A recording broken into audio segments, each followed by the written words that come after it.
শিল্প প্রতিষ্ঠানে নিরাপত্তা নিশ্চিত করার প্রয়োজনীয় পদক্ষেপ নিতে প্রধান উপদেষ্টার প্রতি অনুরোধ জানিয়েছেন দেশের শীর্ষস্থানীয় ব্যবসায়ীরা। মঙ্গলবার রাষ্ট্রীয় অতিথি ভবন যমুনায় প্রধান উপদেষ্টার সঙ্গে বৈঠকে তারা এই অনুরোধ জানান। এদিকে যৌথ বাহিনীর অভিযান ঘোষণার পর বিভিন্ন শিল্পাঞ্চলে কাজে ফিরেছেন শ্রমিকরা, খুলেছে সব শিল্প কারখানা। কয়েকদিন ধরে মজুরি, বোনাস বৃদ্ধি সহ বিভিন্ন দাবিতে তৈরি পোশাক শিল্পের শ্রমিকরা বিক্ষোভ করছেন। একই সাথে চাকরিচ্যুত শ্রমিকদের বিভিন্ন দাবির পাশাপাশি নিয়োগে নারী পুরুষের সমতা চেয়ে সড়ক অবরোধ করেন অনেকে। এ সময় কয়েকটি কারখানায় ভাঙচুর করা হয়। এর ফলে সাভার, আশুলিয়া ও গাজীপুর শিল্পাঞ্চলে অস্থিরতা দেখা দেয়, যা ছড়িয়ে পড়ে ওষুধ, খাদ্যসহ বিভিন্ন শিল্পে। এ অবস্থায় শিল্প কারখানার সার্বিক পরিস্থিতি নিয়ে প্রধান উপদেষ্টার সঙ্গে বৈঠক করেন ব্যবসায়ীরা। বৈঠক শেষে ব্যবসায়ী নেতারা জানান, কারখানার নিরাপত্তা নিশ্চিত না হলে বিকল্প দেশে চলে যাবেন বিদেশি ক্রেতারা। এ সময় সব ধরনের সহায়তার আশ্বাস দেন প্রধান উপদেষ্টা। গতকালকে পরশুদিন যেভাবে আঙুল লাগাচ্ছে, এরা কিন্তু আমার কোনো শ্রমিক না, এরা বাইরের লোক, বহিরাগত। কারা এটা আমরা জানি না, কারা এটা করতেছে। এটা এমনও হতে পারে যে এই সরকারকে একটু ব্যতিব্যস্ত করার জন্য, বিব্রত করার জন্য কিছু লোক এটার পিছনে আসে, থাকতে পারে। তো আমরা বলছি যে সব দিকে আপনি দেখি বিবেচনা করে আপনার ল এনফোর্সিং এজেন্সির সাথে কথা বলেন। এদিকে যৌথ বাহিনীর অভিযানের ঘোষণার পর শিল্পাঞ্চলে স্বাভাবিক হতে শুরু করেছে পরিবেশ, খুলেছে সব ধরনের শিল্প কারখানা, কাজে ফিরেছেন শ্রমিকরা। নিরাপত্তা জোরদারে মোতায়েন রয়েছে আইন শৃঙ্খলা বাহিনীর সদস্যরা। আমরা মনে করি ইন্ধনদাতা আছে, ইন্ধনদাতারা এখানে কাজ করছে। এই একটা অস্থিতিশীল পরিবেশ, শিল্পকে যদি করা যায়, শিল্পকে কেন্দ্র করে যদি অস্থিতিশীল করা যায়, সেটা তাহলে তারা ফায়দা লুটতে পারবে। যারা চাকরি চায় এইভাবে জোর করে, বল প্রয়োগ করে, লুট করে, ভাঙচুর করে তো চাকরি পাওয়া যায় না। তো তাদের এটার একটা অন্য উদ্দেশ্য আছে, এটা ক্লিয়ার। তো আমরা এটাও তদন্ত করে দেখছি, আমাদের সিনিয়র স্যারদেরকে আমরা বিষয়টা অবগত করেছি। এর আগে সোমবার পোশাক শিল্প মালিকরা স্বরাষ্ট্র উপদেষ্টার সঙ্গে বৈঠক করে শিল্পের নিরাপত্তায় শক্ত পদক্ষেপ নেওয়ার দাবি জানান। এরপর যৌথ অভিযানের নির্দেশনা আসে। ইফাতারা, ইন্ডিপেন্ডেন্ট নিউজ। ন্যাশনাল ব্যাংকের নতুন পরিচালনা পর্ষদের সাথে বৈঠক করেছেন বাংলাদেশ ব্যাংকের governor doctor Ahsan H Mansur. মঙ্গলবার বৈঠকে ব্যাংকটির ঋণের প্রকৃত সুবিধাভোগী, বন্ধকি সম্পত্তির চিত্র, আদায় পরিকল্পনা, তারল্য পরিস্থিতির উন্নয়ন সহ বিভিন্ন বিষয় নিয়ে কথা বলেন গভর্নর। এছাড়া আমানতকারীর টাকা ফেরতে ব্যাংকগুলো কি ভাবছে তা নিয়ে আলোচনা হয়। যেসব ঋণ আটকে আছে তা আদায়ের পরিকল্পনা জানতে চান গভর্নর। এর মধ্যে রাজনৈতিক ও প্রভাবশালী ব্যক্তিদের মধ্যে কার কাছে কত টাকা আটকে আছে এর সুনির্দিষ্ট তালিকা করে কেন্দ্রীয় ব্যাংকে পাঠানোর নির্দেশনা দেওয়া হয়। এ সময় তারল্য সংকটে কাটাতে আর্থিক সহায়তা চায় ন্যাশনাল ব্যাংক। গত 20 আগস্ট ন্যাশনাল ব্যাংকের নতুন পর্ষদ গঠন করা হয়। এরই মধ্যে 8টি ব্যাংকের পর্ষদ পুনর্গঠন করেছে বাংলাদেশ ব্যাংক।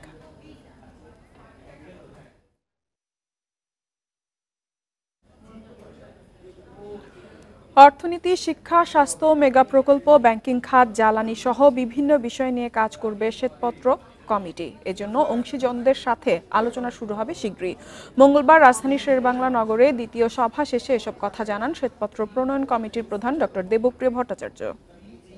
আছে সেগুলোকে দেখব, কিন্তু সেগুলোকে আমরা অনেক বেশি একটু সমালোচনামূলকভাবে দৃষ্টিতে দেখব, তার সঠিকতা যাচাই করব এবং আন্তর্জাতিক বিভিন্ন মানের সাথে তুলনা করে দেখব।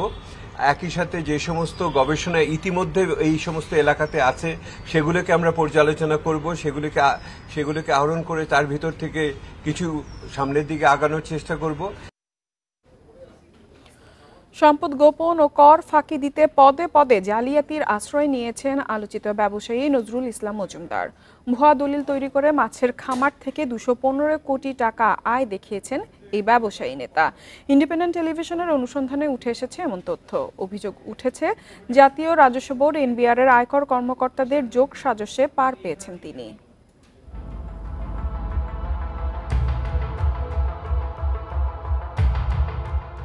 সরকারের পক্ষ থেকে একটা প্রপোজাল ছিল, চাপ ছিল না। 2019-20 অর্থ বছরের আয়কর রিটার্নে নিজেকে মাছের খামারি দাবি করেন নজরুল ইসলাম মজুমদার। কোম্পানির নাম মজুমদার ফিশারিজ। তথ্য দেন খুলনার দাকোপ ও সাতক্ষীরায় 1150 হেক্টর জমিতে চিংড়ি ও কার্প জাতীয় মাছ চাষ করার।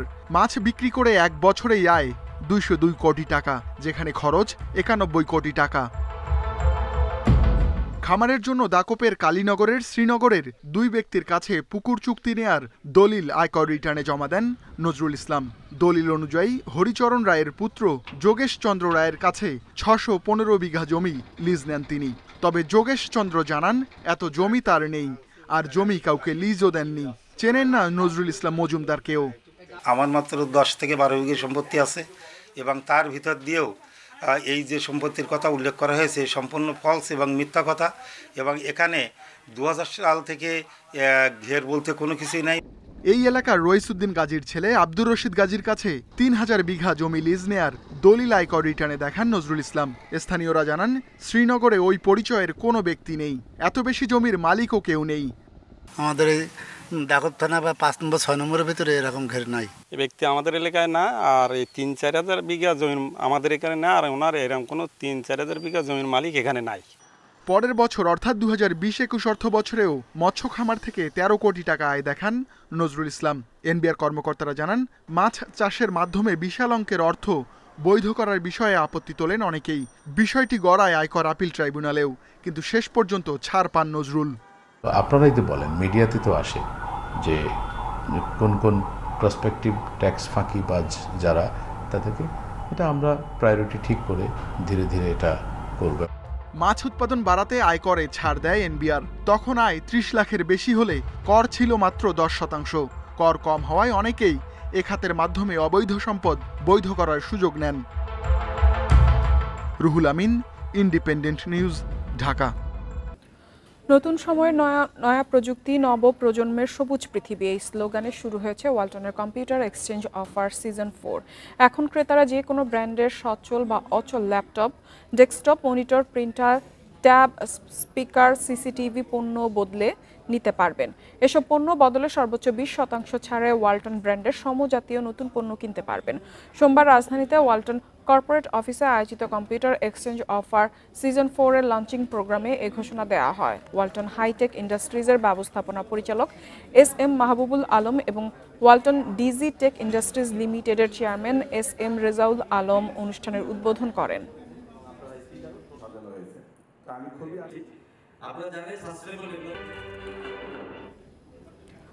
ভূমিহীনদের বন্দোবস্ত বাতিল করে বরগুনায় 157 একর খাস জমি একটি বেসরকারি বিদ্যুৎ কেন্দ্রকে বরাদ্দ দেওয়া হয়েছে। কৃষি জমি হলেও অকৃষি জমি দেখিয়ে গত বছরে বরাদ্দ দেয় ভূমি মন্ত্রণালয়। প্রশাসন বলছে বিষয়টি খতিয়ে দেখা হবে। 1960 সাল থেকে 2013 সাল পর্যন্ত বিভিন্ন সময় তালতলী উপজেলার খোট্টার এলাকায় 82টি ভূমিহীন পরিবারকে 157 একর কৃষি খাস জমি বন্দোবস্ত দেয় সরকার। গত বছরের 20 জুলাই বন্দোবস্ত বাতিল হয়। এক মাস পর 31 আগস্ট 307 মেগাওয়াট বিদ্যুৎ কেন্দ্র নির্মাণের জন্য বেসরকারি প্রতিষ্ঠান বরিশাল ইলেকট্রিক পাওয়ার কোম্পানিকে দীর্ঘমেয়াদী বন্দোবস্ত দেয়া হয়। সহায় সম্বল হারিয়ে ওইসব পরিবার এখন দিশেহারা। থাকমো কোথায়, এক আল্লাহ ছাড়া কেউ কেতে না। সরকার তো ভূমিকে লইছিল গরিবের জন্য, হ্যাঁ তো লইছে। 2001 সালের কার্ডটাও আমার শেষ। হ্যাঁ এখন বলতে তোমরা আমাকে শুক্রবার পর্যন্ত টাইম দিয়ে গেছে, এই শুক্রবারের মধ্যে ঘর দুয়ার ভাঙ্গে হেলাবা, আর নাইলে তো যাইলে ওই রেজবি জমাদার ঘর দুয়ার ভাঙ্গে থইছে যেরকম ওইরকম ভাঙ্গে হেলাইবে। আমাদের কোনো জায়গা নাই যে আমরা চাষাবাদ করে খাবো। আমাদের বাড়িঘর উচ্ছেদের পায়তারা চালাইতেছে, তারা বিনা নোটিশে আমাদের 7 দিনের মধ্যে যাইতে বলছে। এদিকে কৃষি জমিকে অকৃষি জমি দেখিয়ে বিদ্যুৎ কেন্দ্রকে বরাদ্দ দেওয়ার বিষয়ে কিছু বলেনি ভূমি অফিস। তারা কেবল জানিয়েছে ভূমিহীনরা বন্দোবস্ত শর্ত মানেনি। কৃষিকাজ জমি বন্দোবস্ত যখন সরকার দেয় তখন নির্দিষ্ট শর্ত সাপেক্ষে দেয়। যিনি এই বন্দোবস্ত গ্রহীতা থাকবেন তিনি যদি এই বন্দোবস্তের শর্তগুলো ভঙ্গ করেন তখন অটোমেটিকলি জেলা প্রশাসক মহোদয় এটাকে খাস খতিয়ানভুক্ত করতে পারেন। জেলা প্রশাসন জানিয়েছে বন্দোবস্ত দেওয়ার বিষয়টি খতিয়ে দেখা হবে, পাশাপাশি পুনর্বাসনে নেওয়া হবে ব্যবস্থা। কিছু বিষয় হয়তো থাকতে পারে, সেগুলো হয়তো আমরা খতিয়ে দেখছি যে এই বন্দোবস্তগুলো আসলে প্রপারলি দেওয়া হয়েছে কিনা, এটা একটা বিষয়। এই বন্দোবস্ত যদি প্রপারলি দেওয়া হয়ে না থাকে আর যদি কোনো মামলা চলমান থাকে, সেক্ষেত্রে মামলা নিষ্পত্তি হওয়ার পর হয়তো আমরা প্রয়োজনীয় ব্যবস্থা গ্রহণ করতে পারবো। তৎকালীন জনপ্রতিনিধিদের কাছে গিয়ে তখন কোনো সমাধান পাননি বলে জানান সুবিধাবঞ্চিতরা। Independent news. এবার জানাবো বিশ্বের প্রধান মুদ্রার সাথে টাকার আজকের বিনিময় হার। দর অপরিবর্তিত যুক্তরাষ্ট্রের ডলারের বিনিময় হচ্ছে 120 টাকায়। দর অপরিবর্তিত যুক্তরাজ্যের পাউন্ডেরও বিনিময় হচ্ছে 165 টাকা 42 পয়সায়। ইউরোর দর বেড়েছে, বিনিময় হচ্ছে 139 টাকা 34 পয়সায়। ভারতীয় রুপির দর অপরিবর্তিত রয়েছে, বিনিময় হচ্ছে 1 টাকা 45 পয়সায়। সৌদি রিয়ালের দরও অপরিবর্তিত রয়েছে, বিনিময় হচ্ছে 32 টাকা 13 পয়সায়। আগের দামেই বিক্রি হয়েছে। আরব আমিরাতের দিরহামের বিনিময় হচ্ছে 32 টাকা 83 পয়সায়।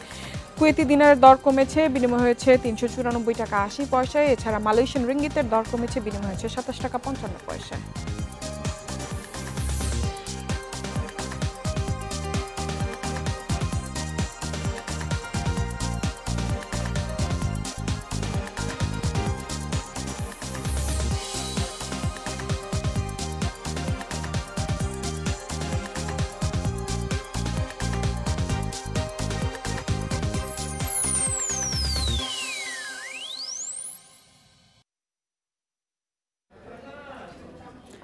আর এই ছিল অর্থনীতি স্বাধীনের আজকের আয়োজনে। ইন্ডিপেন্ডেন্ট টেলিভিশনের সব খবর আরও বিস্তারিত জানতে চোখ রাখুন ফেসবুক, ইউটিউব এবং এক্সে। আমন্ত্রণ আমাদের পরবর্তী সংবাদে।